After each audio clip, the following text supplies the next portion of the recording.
Hey there, and I am back. We are on to video number 5, and this one we're going to talk about Facebook events. Not so much how to run them, but just how to set them up and just some general guidelines for what you're going to do.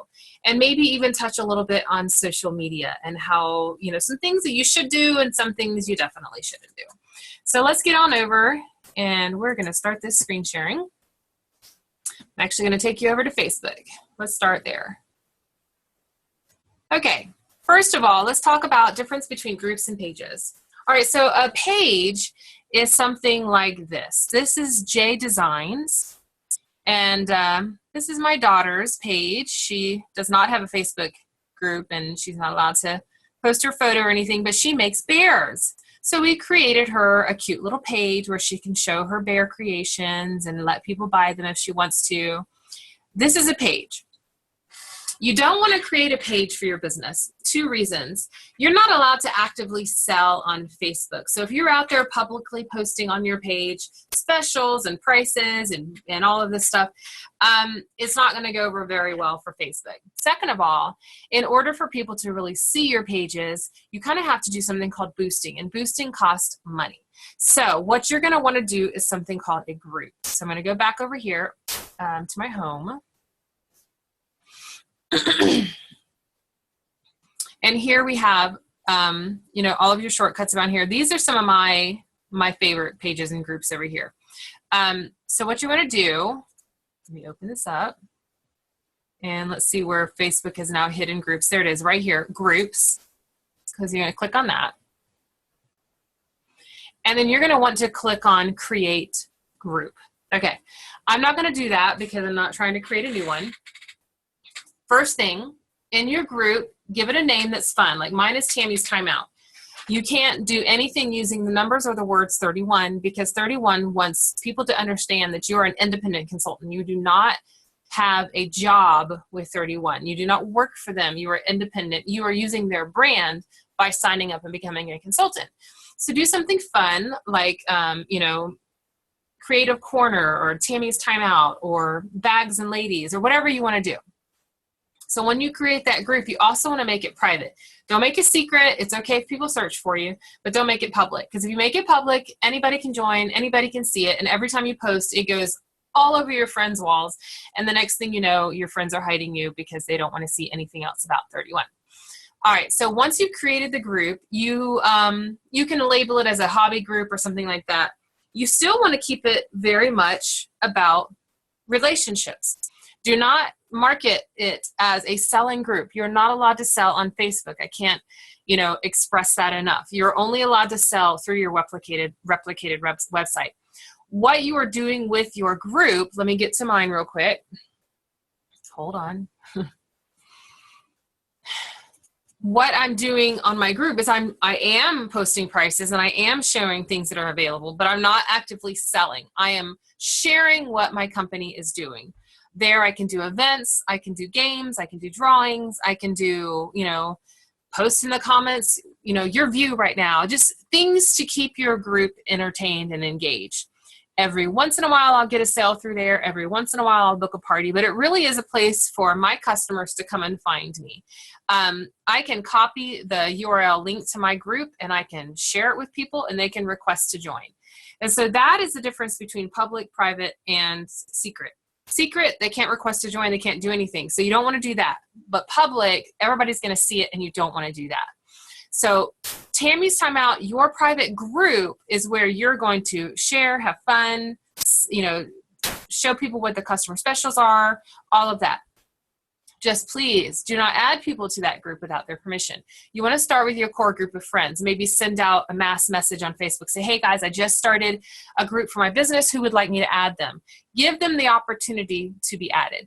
Let them decide how they want to get their friends involved. And sometimes you can do, different competitions, different things to help boost up your group page, your group numbers, but just be really careful about spamming people. It really is going to grow slowly. Groups are meant to just kind of organically grow and become exciting. Make it different. Like I said, play games every once in a while. It doesn't mean you have to always give away prizes, but just have fun with it. Engage with them. Ask them what they're making for dinner that night. It really is just a place for you to meet with them. Okay, so that's groups, pages, all of that stuff. on your public page, I'm going to go over this very quickly, where people see you. They need to see you. They don't need to see a bag every 5 minutes. They don't need to be asked to purchase something every 5 minutes. They don't need to be invited to an event every 5 minutes. For every 9, 10 personal post, maybe throw in something fun about 31. And even then, it needs to be sharing, not selling. Never, never, never selling on your public social media. 2 reasons. 1, it's against policy. Not just Facebook's policy, but 31's policy. Public selling is a no-no. The reason why that they're so serious about that is because they want to protect the brand. They want people to see 31 as more than just a salesman people. They want us to be a corporate group of women who love our communities, who love each other, and have great solutions for life. So take the things that you're doing. When you're out at the grocery store and you've packed your bags into a Market Thermal and a large utility tote, take a picture of the back of your trunk and say, I don't know where I was before 31. You're not asking them to buy anything. You're just sharing. If you find a unique way to use a product, share that. If you have a fun guessing game with products that you have in your office and you've put some things in there, like, candies or things, share that. It's all about sharing. But if you're posting your website, constantly posting prizes, constantly posting questions about joining your team, that is not sharing, that's pestering. And you don't know it, but your friends are hiding you, okay? So you want to protect your social media. Your social media needs to still be you. They still need to see you serving your community, loving your family, going to church, going to book clubs, going to games. They need to see that. And then intertwined and intermingled with all of that should be your 31 life, okay? I don't mind occasional postings. Every once in a while, there's something great happening. That's fine. Like the outlet sale we just had. That's fine. But really, really protect your relationships social media-wise and make it about you and relationships. Okay, so that's all I'm going to say about that. If you have any questions about social media, it is on 31 today under the business information. Okay, let's look at events.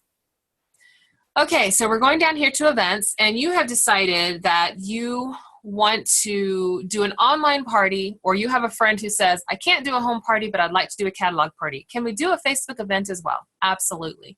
So you're going to go over here to create. And if you notice here at the top, it says create private event. Yes, do not go to public. If you do public, it's the same issue. It'll flood your friends and family's news feeds with everything that's talked about. Every person that's invited, everybody that makes a comment, it all floods people's websites. You don't want to do that, so keep it private.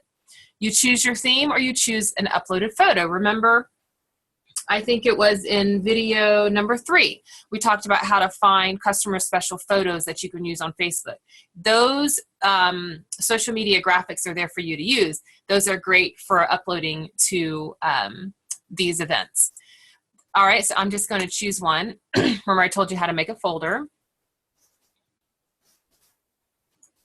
Got my January. Here's let's do this one. Okay. I'm going to put on here my debut party. Okay. Location. If it's going to be your house, put the address. If it's going to be online only, go back over to your 31 today, go into that virtual office, go to that party, find the party link, and put the party link there. Then you're going to want to do a date and time. Facebook doesn't let you go more than 12 days, so you need to have a start and a finish of 12 days. So you find your start time. Let's see. Find your end time.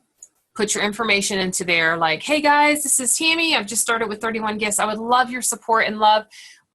Would you please invite a couple of friends, and we're going to have some fun right here on Facebook.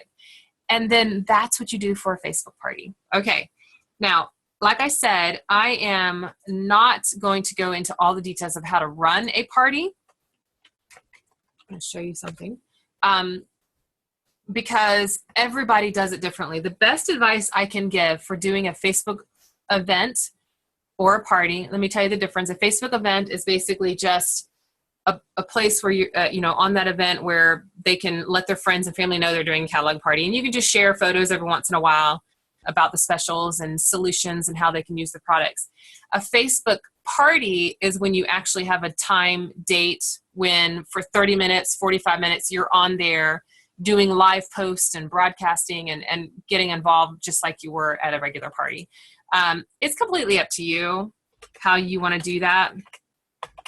I have found both to be equally successful as long as the consultant is excited. When the consultant is excited, then it's successful. So that's really all there is to it. Okay, so I think it might be under Learn. Let's see. Here's the party. Okay, so the party is there's face-to-face, online, and catalog. And so if you will go to under that learning part, just use what is shown there in the party and the learning. Just use it in your Facebook event and party as well. Anything you can do at a home party, you should be able to do inside of a Facebook event. It all comes down to informing the guest, having fun, introducing yourself, getting to know them, and maybe playing a game. So if you can find a way to do that, and the reason why I hesitate just saying this is how you do it is because something that works for me doesn't work for somebody else. It really is about playing with it, having fun, and getting the hostess involved. When the hostess is involved, she's tagging her friends, inviting her friends, talking about it on her social media.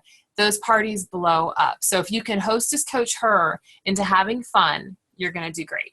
And like I said, all of that is right here in all of this information. So when you're doing that party, I'm going to come down here, face-to-face, online, you can go right here. This was under, I just want to remind you, under Learn to Party, okay? All the way down, you can look right here, online party. And then it just gives you before, during, and after. I mean, it's all right there for you. Okay, so that is Facebook, events, groups, pages, all of that information you need. So hopefully that helps. If you are planning on running your business from social media and Facebook only, because maybe you can't do the home parties, just find tips, look online, look on Google. If you Google Melissa Feetstum, she has great videos on Facebook parties. She does a great job. She provides all of the information for you. If you want to keep it simple, go right there on 31 Today under Learn and find Party and scroll all the way down to online parties. And I think that's it. So thanks so much for listening to our next video, and I will see you very soon.